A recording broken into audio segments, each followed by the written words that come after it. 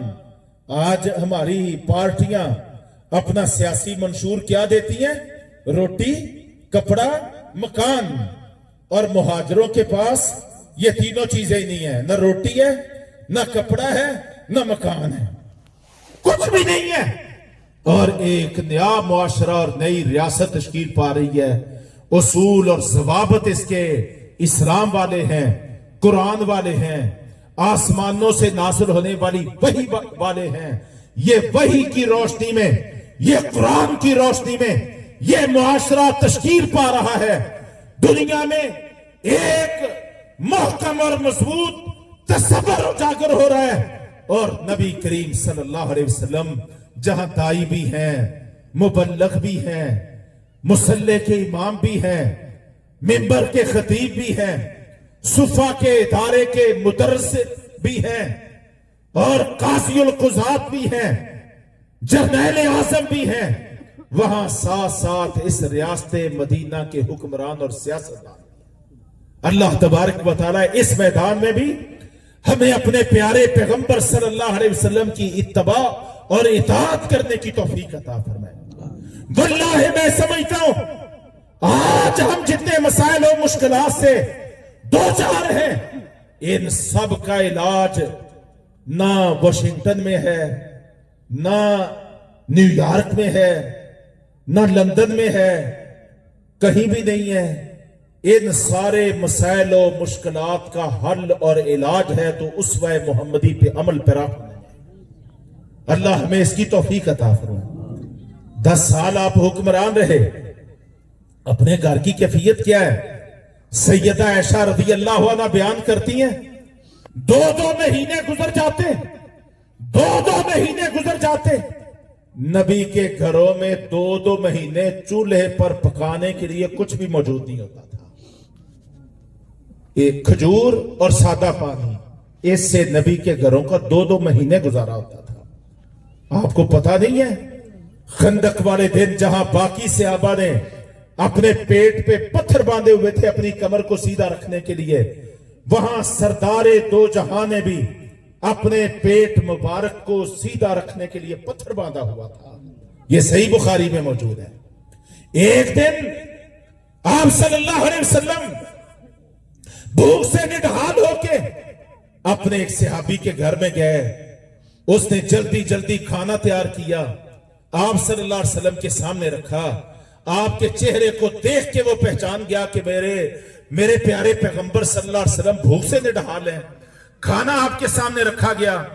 حدیث میں آتا ہے آپ نے ایک روٹی پکڑی, اس پہ سالن رکھا.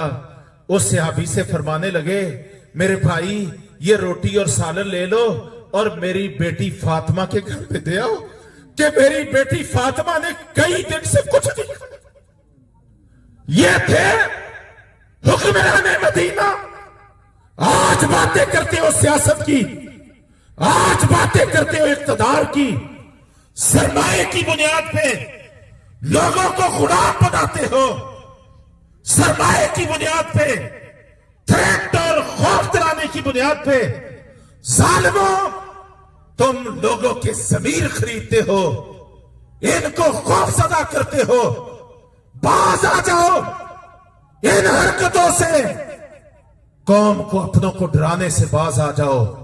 دشمنوں کے سامنے کھسیانی بلیاں بنے ہوتے ہو اور اپنوں کو تم تھریٹ دیتے ہو, خوف دلاتے ہو, دھمکیاں دیتے ہو. یہ کوئی زندگی نہیں ہے, یہ کوئی زندگی نہیں ہے, یہ انداز نہیں دنیا میں چلتے. ہم تمہیں کہتے ہیں آؤ ہم مل جل کے, سب کلمہ پڑھنے والے ہیں, ہم سب اگر عزت والی وقار والی زندگی چاہتے ہیں تو آؤ ہم سب مل کے اپنے نبی کی سیرت اور سنت کے ساتھ وابستہ ہو جائیں. فرمایا میری بیٹی فاطمہ کے گھر میں دے آؤ کہ اس نے کئی دن سے کچھ نہیں کھایا. اللہ اکبر. یہ تھا آپ صلی اللہ علیہ وسلم. ایک دن فاطمہ آتی ہیں, آ کے اپنے ابا جی محترم کے سامنے پیش ہوتی ہیں. بیٹی ہے بیٹی. بیٹی کی تکلیف کبھی بھی والدین کو برداشت نہیں ہوتی. صحیح بخاری میں ہے, بیٹی آتی ہیں, پیش ہوتی ہیں.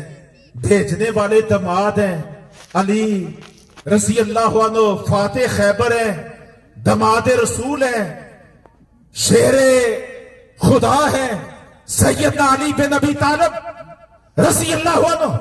بھیجتے ہیں جاؤ اپنے ابا جی سے بات کرو, بڑے ملک فتح ہو گئے, بڑی غنیمتیں آ رہی ہیں. آپ صلی اللہ علیہ وسلم بے دریغ لوگوں میں تقسیم کر رہے ہیں.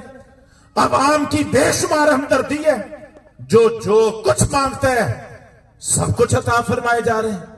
آپ لختے جگر ہیں, دماد بھی بیٹا ہوتا ہے, بیٹی کی تکلیف برداشت نہیں ہوتی.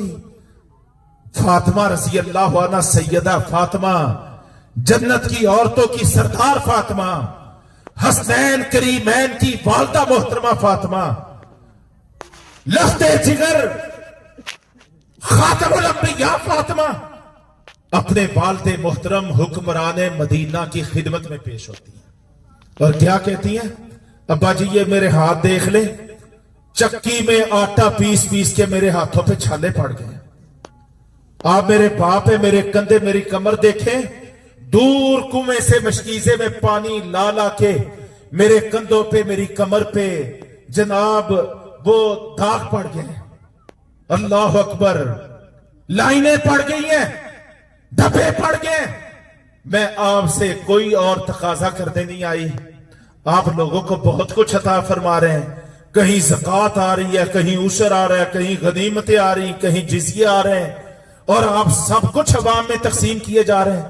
ابا جی عوام کے لیے سب کچھ ہے, میں تو آپ کی لختے جگر ہوں, صرف ایک تقاضا کرنے آئی ہوں کہ آپ ہمارے لیے, ہمارے گھر کے لیے ایک خادم کا, خدمتگار کا بندوبست کر دیں. جو مشکل کام مجھے کرنا پڑتے ہیں وہ خادم خدمتگار جو غلام آ رہے ہیں, کوئی غلام ہمیں دے دیں, وہ کنویں سے پانی بھی لا دیا کرے اور چکی پہ ہمیں آٹا بھی پیس دیا کرے. یہ ریکویسٹ کرنے آئے. بیٹی ہے رسول اللہ. فرمایا بیٹا تم اپنے گھر جاؤ, میں کل آ کے تمہارا مسئلہ حل کروں گا. کل تشریف لائے اور علی اور فاطمہ رضی اللہ عنہما کو اکٹھا کیا. فرمایا بیٹا تم کل میرے پاس آئے تھے, خادم کا تقاضا کرنے کے لیے, نوکر کا تقاضا کرنے کے لیے. تو میں آج اس مسئلے کا حل کرنے آیا ہوں. تمہیں خادم چاہیے یا خادم سے, نوکر سے بہتر میں کوئی بات تمہیں بتاؤں؟ دونوں متوجہ ہو گیا ہے. جی آپ فرمائیں, ارشاد فرمائیں, جو آپ فرمائیں گے ہم اس کے مطابق چلیں گے.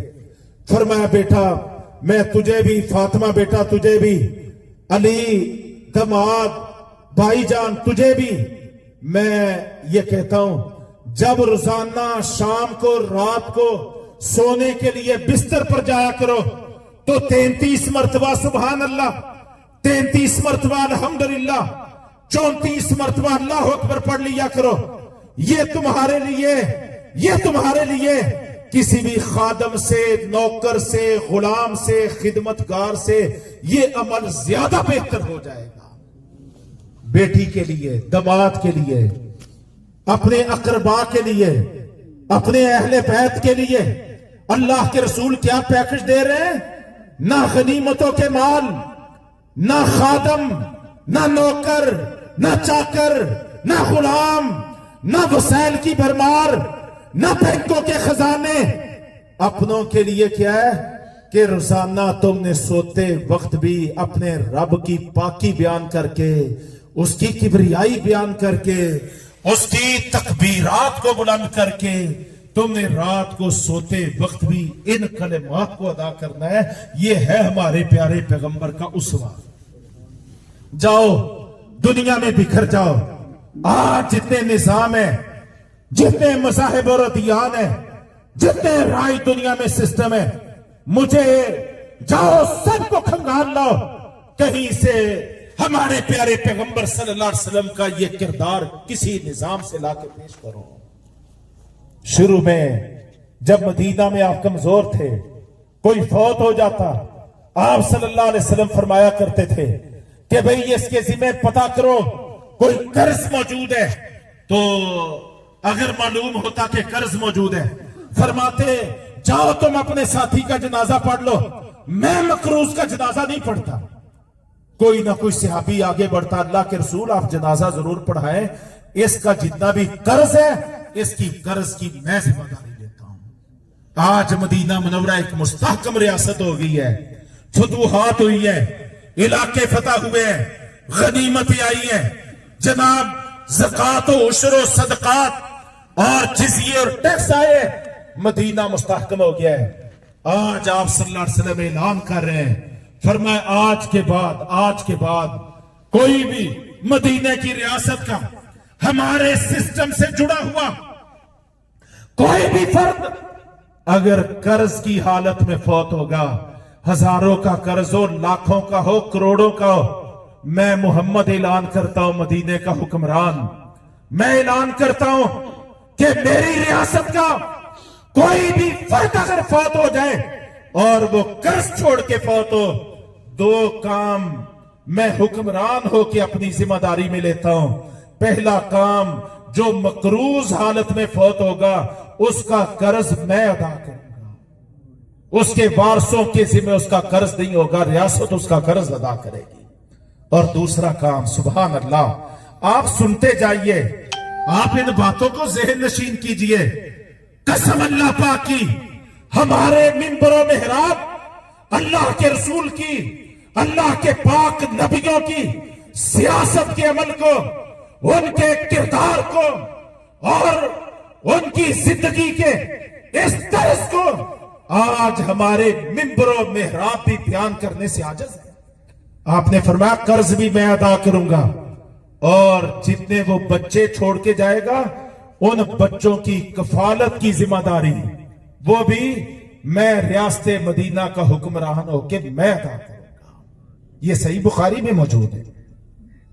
اور اگر کوئی فوت ہونے والا وہ مال و دولت اور وراثت چھوڑ کے فوت ہوگا تو فرمایا ریاست کا اس سے کوئی سروکار نہیں ہوگا, وہ سب کچھ اس کے وارثوں کا ہوگا. قرض ریاست ادا کرے گی, بچوں کی کفالت ریاست ادا کرے گی, اور مال و دولت اور وراثت کے حقدار اس کے ورثاء ہوں.